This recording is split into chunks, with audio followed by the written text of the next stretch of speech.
Isto não é a busca de uma santificação. Repare que esta experiência com o Espírito Santo, esta experiência com Jesus Cristo, deve abrir os nossos olhos, e não serão abertos sem conhecimento da palavra.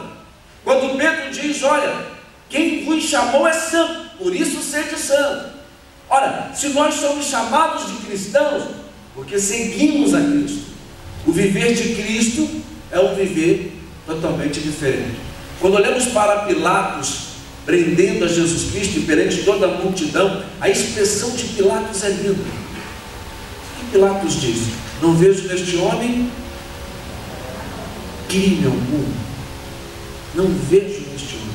Ai, irmãos, quando as pessoas pudessem olhar para nós, no trabalho, na escola, na rua, em todo lugar, e dizer assim: não vejo erro nele, não vejo erro nela. Sabe o que vai aparecer? Jesus Cristo em nós. Isso é santificação. Tarefa fácil? Não. Por isso essa caminhada nossa da santificação é algo que deve pulsar, deve fazer tudo, ou fazermos tudo, para que essa santificação seja real. Veja o que diz o apóstolo Paulo ainda em Efésios capítulo 4, versos 17 ao verso 19.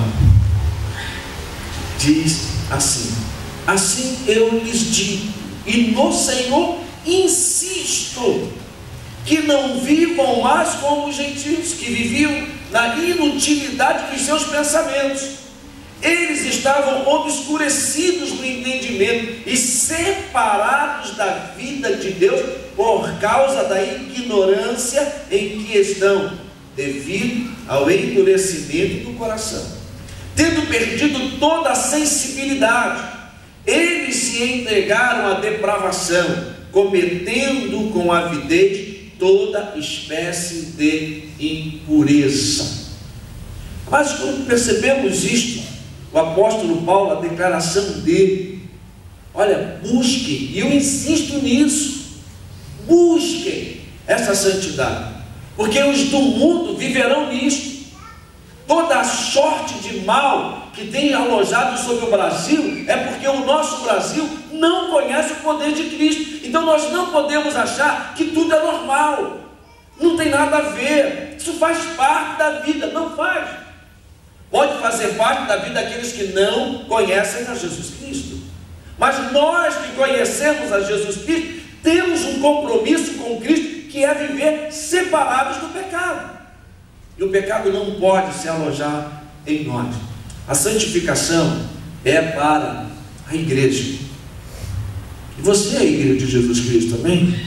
Você é a igreja. Repare que esta santificação é para você. Veja o que diz ainda a própria carta do apóstolo Paulo aos Efésios, no capítulo 5, versos 25 a 27. E repare como o apóstolo Paulo coloca. Ele aqui nesse capítulo 5, ele vem apontando alguns aspectos relacionados à família, mas apontando à igreja. E começa no 25 assim: amados, maridos, ame cada um a sua mulher, assim como Cristo amou a igreja e se entregou por ela para santificá-la. Repare que Cristo me amou, Cristo te amou, para que pudéssemos viver a santificação. E continua: tendo-a purificado pelo lavar da água, mediante a palavra, e para apresentá-la a si mesmo como igreja gloriosa, sem mancha, nem ruga ou coisa semelhante, mas santa e inculpável. É para viver da igreja. Vamos lá para o último livro da Bíblia, Apocalipse, capítulo 19, verso de número 7.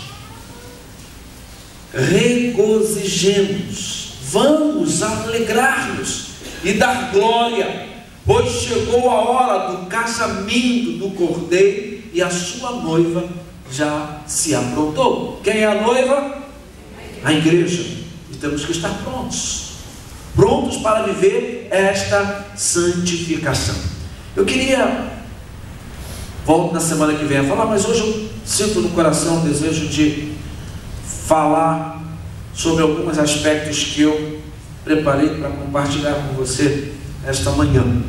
E não quero avançar muito, então vou dar um pouco, semana que vem eu volto, não há nenhum problema, mas essa parte eu gostaria muito de compartilhar com você.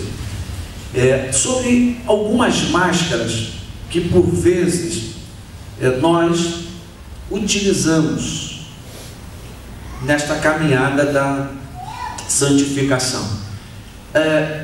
O Mário Quintana, que é um escritor brasileiro, ele conta que certa vez um burro vestiu-se com pele de leão e ficou todo prosa, e passando as pessoas, os bichos da floresta, imaginário obviamente, gritavam: olha o burro, fio, olha o burro, porque o burro estava com a pele de leão, mas o burro esqueceu uma coisa, continuava com a cara de burro, com a orelha de burro, estava com a pele, ele se sentiu um leão para intimidar todo mundo, mas a orelha o acusava, a cara o acusava. O que me faz ir para o ponto nesta manhã de algumas máscaras que às vezes usamos. Eu queria dizer a você nessa manhã que, se você se enquadrar algumas destas máscaras, a minha oração é que você atire, porque não podemos fingir ser santos, não podemos passar por santos sem ser santos. E ainda afirmo uma coisa a você: quando você erra, você atinge todo o corpo que é a igreja. Nós temos uma grande responsabilidade coletiva. Quando você peca, eu peco, o corpo sofre. Não que o seu pecado seja o meu pecado, que o meu pecado seja o seu pecado, mas pensando na ideia do corpo de Cristo. E por vezes há uma necessidade de tirarmos, de extrairmos aquela parte do corpo que não está boa. Quando você compra batata, e batata é uma coisa assim difícil, né? Você escolhe, e quando chega em casa, que você vai descascar a raia da batata, você descobre que você apanhou a batata podre. É horrível, né? E aí, o que você faz? Corta, ou joga toda a batata fora. Por quê? Porque aquela parte podre pode estragar todas as batatas cozidas. O sabor pode ficar ruim. Então o que você faz? Tira e joga fora. Existem pessoas dentro do corpo de Cristo que não deveriam estar no corpo de Cristo. Essa palavra meio dura, mas é espiritual. O problema é que, por vezes, o nosso vínculo pessoal, a gente quer todo mundo junto. Mas, infelizmente, nem sempre é possível que isto ocorra. E é preciso ter a maturidade e a sensibilidade espiritual para que isso seja entendido. Nós não estaremos ou não estamos deixando de amar alguém, mas acima de amar alguém, precisamos amar a obra do Senhor e amar a Deus. Quando um filho erra, a mãe continua amando, os pais continuam amando, mas ele errou e ele tem que ser punido. Dentro da área do direito, que eu mais ouço, e hoje eu não trabalho na área do crime, mas quando eu tentei enveredar por esse caminho, a expressão é sempre a mesma. Quem procura, né? Paramos. Olha, ele estava no lugar errado com pessoas erradas. Aconteceu, está preso, mas olha, é uma pessoa boa. É que você puxa o FAQ, fura de antecedentes criminais, quase que não dá para você segurar na sala, né? Vai saindo. A família não sabe, e quando sabe, não quer saber, porque os olhos se fecham para essa realidade. Por causa de quê? O amor.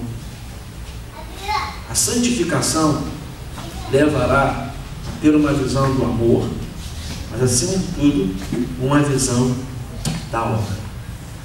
Então não podemos vestir a capa de santos e deixar que a característica maior, que é o nosso interior, contaminado.